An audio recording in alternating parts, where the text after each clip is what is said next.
Тем временем в Турции фиксируют новые землетрясения. В прямой эфир одного из местных телеканалов попало видео обрушения многоэтажного здания. Поиски погибших и раненых продолжаются. Наши корреспонденты попытались восстановить хронологию событий. 4 утра, турецкая провинция Кахраман-Мараш. Местные жители проснулись от сильных подземных толчков. То, что происходило дальше, в первые минуты фиксировали камеры видеонаблюдения. Очаг, как выяснилось позже, залегал на глубине 10 километров.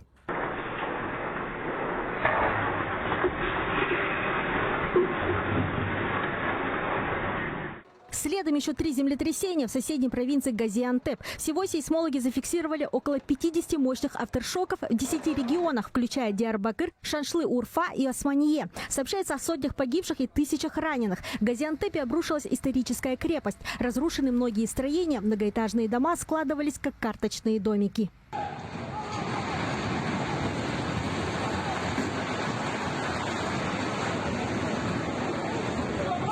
Власти объявили 4-й самый высокий уровень тревоги. Он предусматривает международную помощь. На юго-восток республики переброшены поисково-спасательные группы. Для устранения последствий задействованы транспортные самолеты. Временно закрыты учебные заведения.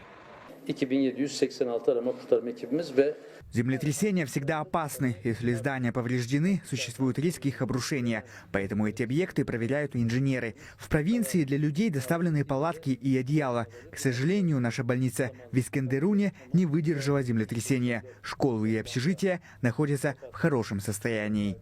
По данным Associated Press, некоторые жители пытаются уехать из пострадавших регионов. В результате образовались пробки на дорогах. Это затрудняет работу аварийных бригад. Спасательную операцию осложняет и минусовая температура, аномальная для этих регионов. Под завалами остались люди. У меня в этой квартире живет друг. Его детей спасли с верхнего этажа. Посмотрим, что стало с теми, кто живет на первых этажах. Я спал, когда моя жена внезапно разбудила меня. Землетрясение было очень сильным, страшным. Мы слышали звуки отовсюду. Прошло почти 2 минуты, пока толчки прекратились. Примерно в час дня по местному времени в турецком Кахраман-Мараш произошло новое землетрясение, еще более мощное, магнитудой 7,6. Одно из разрушений произошло в прямом эфире местного канала.